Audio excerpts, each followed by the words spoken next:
Michael Burry is the man who predict the two of the biggest stock market crash in the last decade, dot-com bubble in the early 2000 and the stock market crash in the 2007. So in the recent interview on the Bloomberg, he said that we are in the new stock market bubble situation, and that was the index bubble.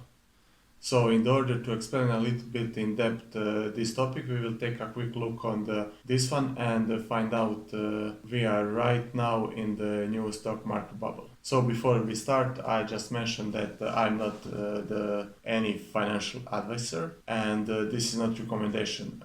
On my YouTube channel, I also just make my opinion in topic like stock market, investing, money and others. Hello subscriber, welcome back to another video. Today we will take a look at the Michael Burry and what he said that we are now in the news bubble, and this is index bubble. Before we start, I will thank you for watching this video and encourage you to give me one big smash on the like button and subscribe to this channel. So for now, thank you for your support and let's move on. Michael Burry has a huge amount of experience in the financial market. In 2000, he found a Scion Capital and very effective called dot-com bubble. By shorting stock, he managed to make a huge profit. Even the S&P 500 was failing a lot. But one of his most important prediction is that he predict stock market crash in 2005 or 2007. It's true. He predicted stock market crash 2 years earlier. You have not probably heard about him if there is not a very famous book, Big Short, which later transformed in even more famous movie, The Big Short. Michael Burry character was played by Christian Bale. So let's move with this quote. Passive investing has removed price discovery from equity market. So that means that the market reduced the ability to sort the good company out of a bad company in terms of earnings, revenue and financing. So in other words, it's much easier to invest in such index funds than make very much study about company and make decision it is the good company or bad company. So the next picture will show you how much investment in the index fund was increased in last few years in this based of the amount of money for these three instruments. So many people compare CDO, the instrument that caused the market crash in 2007, with the index fund, but truly it's something like this.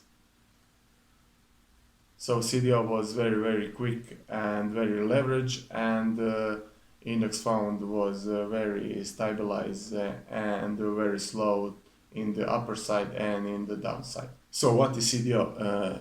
I will not go in the depth what is CDO, but in my world it's very toxic instruments which caused very much stock market crash in 2007. So compared to the index fund ETFs, so for example this SPDR ETF is tracking S&P 500. So in the picture you can see the company is this ETF and also percentage of this company in the ETFs. So simply it's just portfolio of stocks, and the price of ETF is just weighted average price of the stocks. So now we will explain the difference between CDOs and index funds.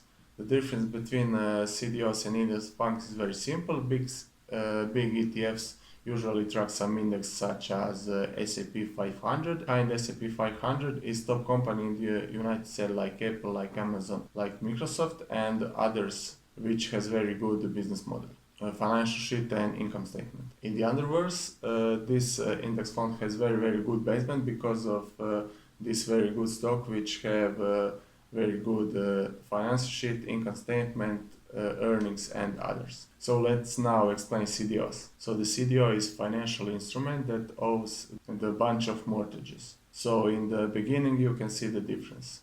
Not like ETFs, which has solid company on his back. This CDO has bunch of debt. Very important thing that some of these debt is subprime. Subprime mortgages is when people with low credit score get mortgages which they is not able to pay consistency. Second difference between the two instruments is leverage. CDO is very much leverage.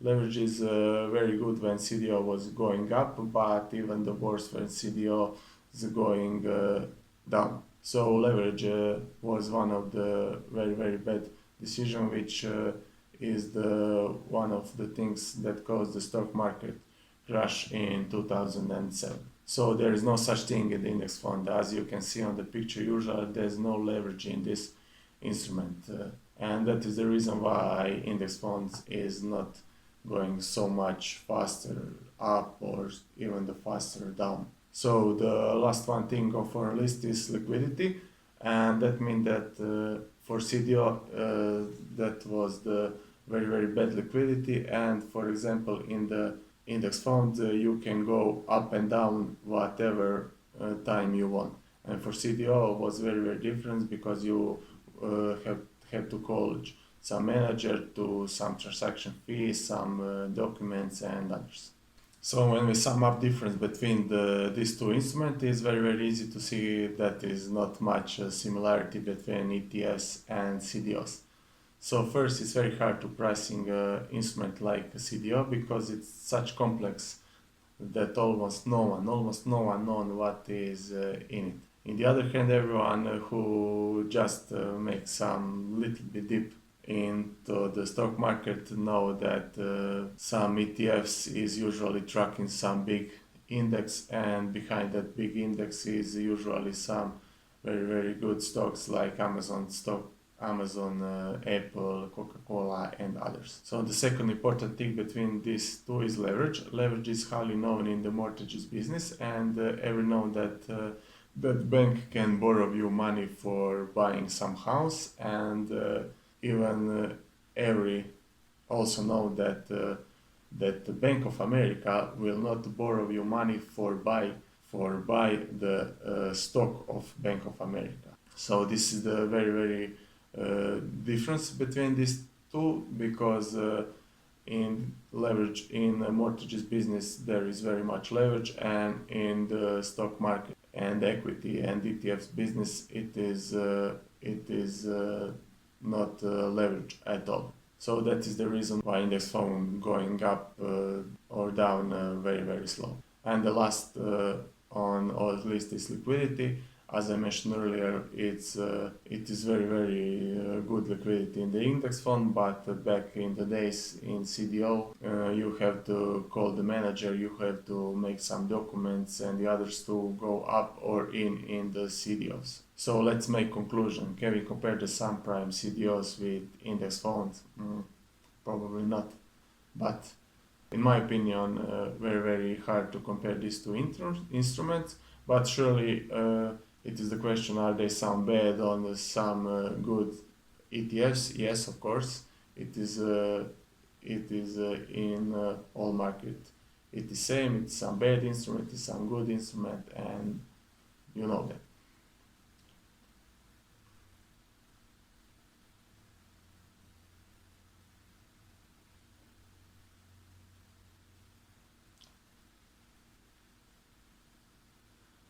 But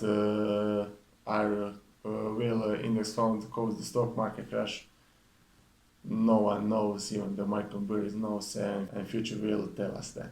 So that was all of this video about Michael Burry and index fund. Let me know what is your opinion in the comment section below. Also give me one big smash on the like button, and do not forget to subscribe on this video. As always, I hope you enjoyed this video. I'm thanking you for watching, and have a good rest of the day. Enjoy!